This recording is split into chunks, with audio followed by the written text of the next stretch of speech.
الرز بلبن، عزومه تلاقي، عقيقه تلاقي، سبوع تلاقي، جعانه بالليل بتلاقي، سطرين كده رز بلبن يتعملوا يتحط في التلاجة بديل للعشاء عشان ما نتخنش. بس خلي بالك ما تزوديش السكر قوي عشان ما يجيلكوش حموضه وانت نايمه بالليل. ناس جايه تزورك هتقدمه لهم حاجه حلوه، بينفع في كل حاجه. السؤال هنا نعمله ازاي زي المحلات؟ يلا بينا والقروبه هتقول. هنا القاهرة إلى ربات البيوت. سلقنا شويه رز زي ما انتم شايفين وشويه ميه صغيرين، واللي حوالين الرز ده النشا بتاعه ده عادي. اوعى حد يفكره كيس بلاستيك. جبنا طبق فاضي، اول حاجه هنحط اللبن زي ما احنا شايفين عشان ندوب فيه كل المواد الجافه. حطينا اللبن، هنجيب السكر.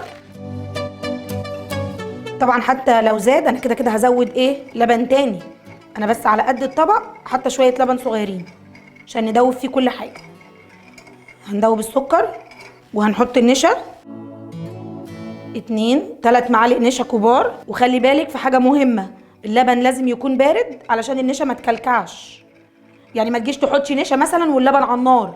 لو الرز احتاج لنشا تاني وما ربطش بنحط شويه لبن في طبق لوحده بره وعليه شويه نشا ونقوم قلبينه، وهوريكي برده. ولو اللبن خلص ممكن تضيفي كوبايه ميه عادي جدا. وهنحط كريم شانتيه. لو انت عامله شويه رز بلبن صغيرين حطي نص الكيس، لكن لو انت عامله كميه كبيره حطي الكيس كله.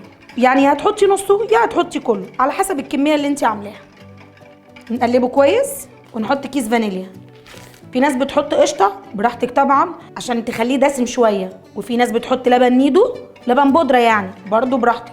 بس دي طريقتي وانا بحبه كده عشان يبقى خفيف ما يبقاش تقيل. عايز تعمليه بلبن بلدي كده كده اللبن البلدي فيه قشطه، فمش هتحتاجي انك تحطي قشطه.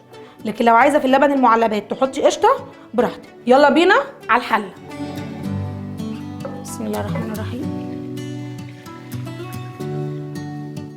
نشوفه محتاج لبن تاني ولا لا. في ناس بتعمله بلبن بلدي، انا بحبه جدا بلبن بلدي على فكره، وبحبه برده بلبن معلبات الاتنين، بس انا عشان بحب اللبن البلدي اكتر. بيبقى فيه قشطه، فده ممكن ما تحطيلوش قشطه لو انت مش عايزاه دسم قوي. وانت عايزه تحطي لبن معلبات حطي، بس حطي حته قشطه معاه عشان يبقى دسم وطعمه مظبوط. وكمان الحلو في الرز بلبن انك ممكن تعمليه وتعملي اطباق كتير وتحطيها في التلاجة، لا بيبوظ ولا بيجرى له اي حاجه.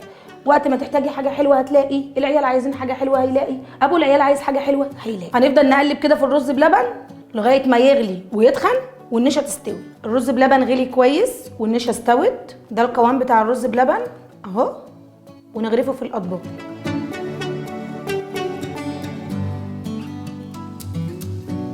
وده الرز بلبن بتاعنا، وبألف هنا وشفا. حابه تحطي زبيب ماشي، جوز هند ماشي، مكسرات، شوكولاته، قرفه، اللي انت عايزاه كله.